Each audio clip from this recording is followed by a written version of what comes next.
and welcome back to my channel. Today we're going to be talking about some of the things that we can apply to our polymer clay before it's baked. So we're going to be talking about eyeshadow, which a lot of people don't know that you can add to your polymer clay.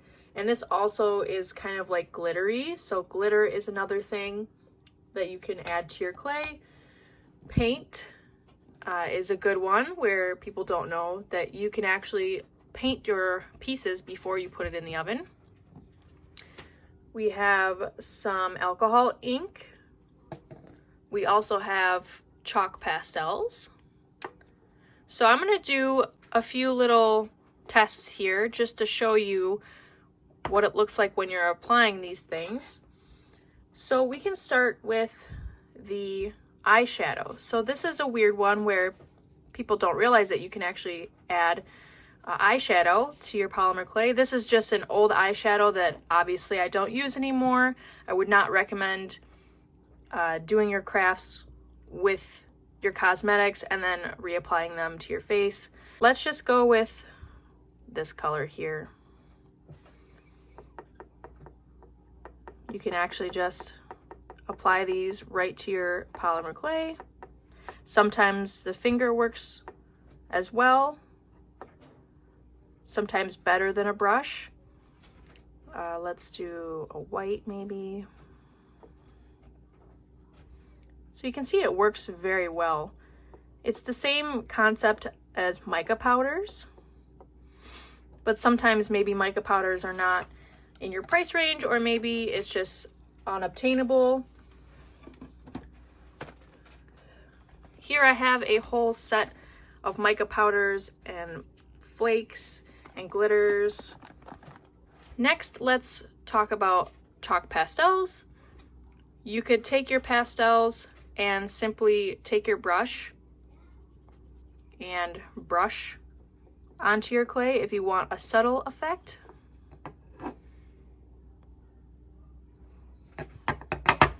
Obviously, whatever pigments you're using are going to look different on each piece of clay. So this one, the white, shows up way better than the black does, of course.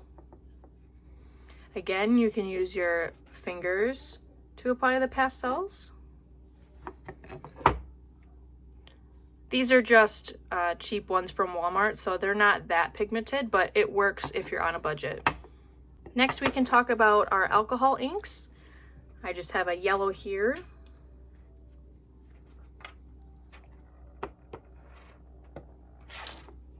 You could apply the alcohol inks straight to your polymer clay, or you could use a brush and simply brush on.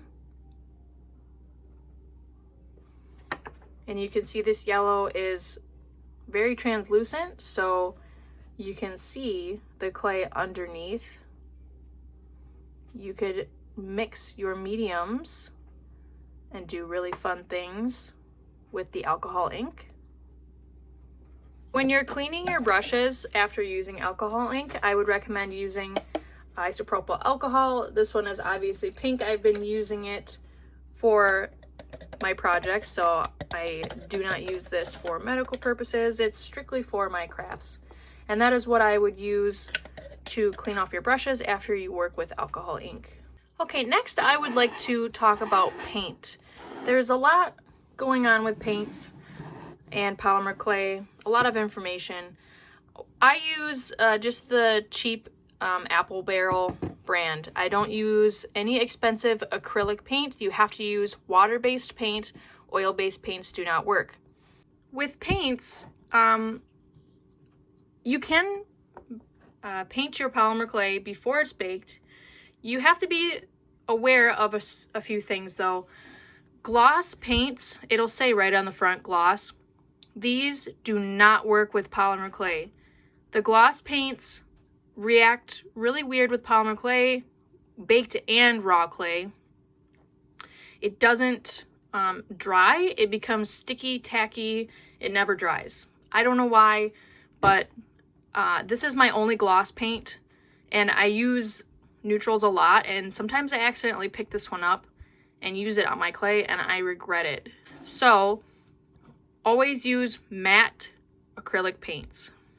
Another thing you have to be aware of is the consistencies of the paint.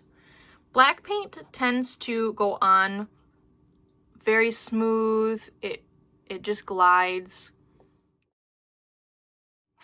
White, on the other hand, is extremely pigmented.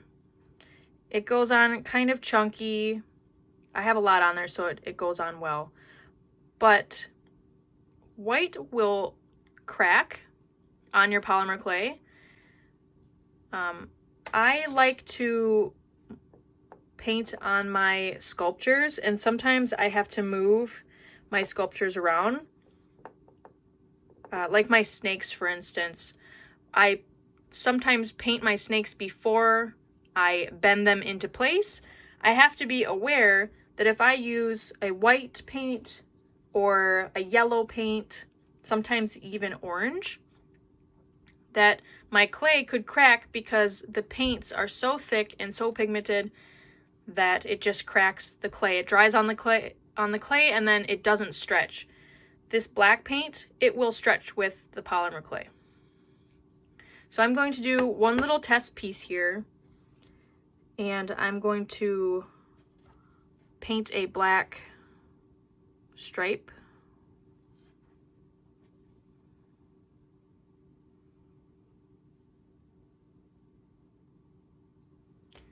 And I'm gonna do the same thing with my white pigment.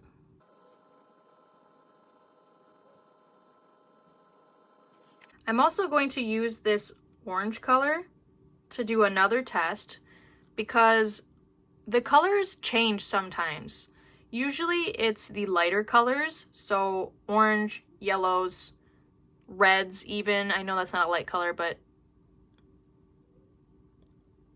they do change. So I'm just gonna use this orange to show you that the colors do change sometimes, so you have to be careful about that when you paint prior to baking. Sometimes your colors will come out different than what you paint them on as. I'm also going to use this khaki color. Maybe I'll paint over on here. I'm also going to show you what this gloss paint does. So this is almost the same color as this khaki over here.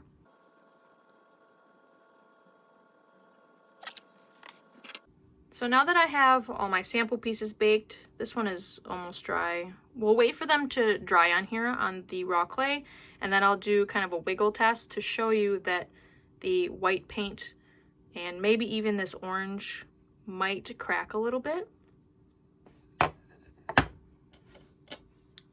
Maybe I'll put some white on this piece of black here. Okay, I'm gonna wait for all that to dry and then I will be back. Okay, now that my paints are dry, I'm just gonna take these pieces so you can see that if we bend it just a little bit, you see here that the paint is cracking. If I bend the black paint, it is not cracking. It is bending with the polymer clay. So I'm pretty much almost bending this clay in half, and the black has not really cracked at all. But the white is very cracked. Here's another.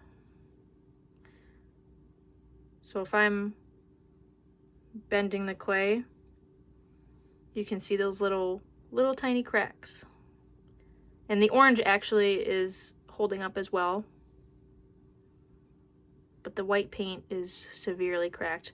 And you can kind of fix that, but if you're bending your clay to a certain that you want to a certain spot, you can't really fix that because it will be textured after that. I've tried painting over some of my projects that have cracked, and it just doesn't look the same because you've got texture on it now. Here's another example of the clay cracking, or the paint.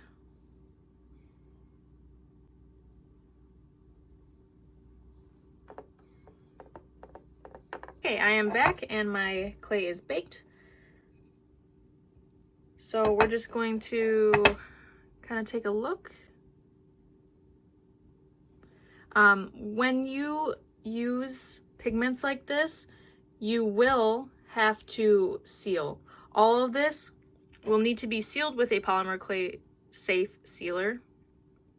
And as you can see, it does still come off, so that is why.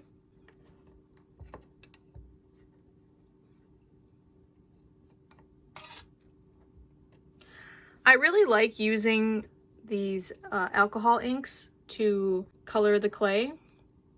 They don't lose color at all, that I've noticed, and it just looks really good. It's like watercolor on your clay.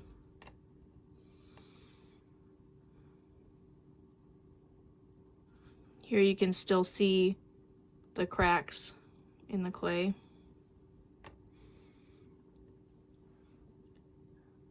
And then I can't tell at the moment if this changed color or not, so I'm just going to see.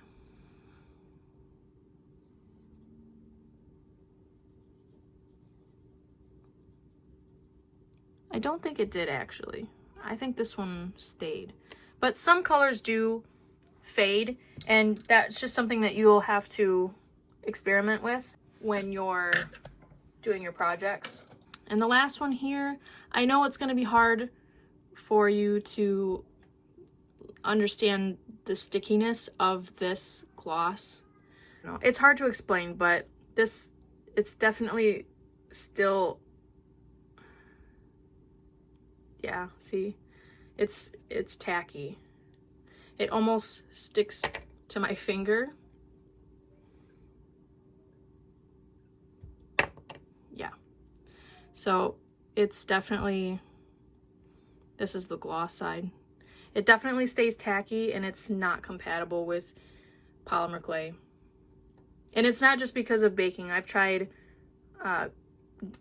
painting on baked polymer clay, and it still does the same thing. So unfortunately, gloss glaze doesn't work. So that is it for today's testing. If you use anything else on your polymer clay and you love it, or something that doesn't work on your polymer clay, let me know down in the comment section. I would love to hear about your guys's experiences with clay and other kinds of medium. Thanks for watching, and I'll see you on the next one.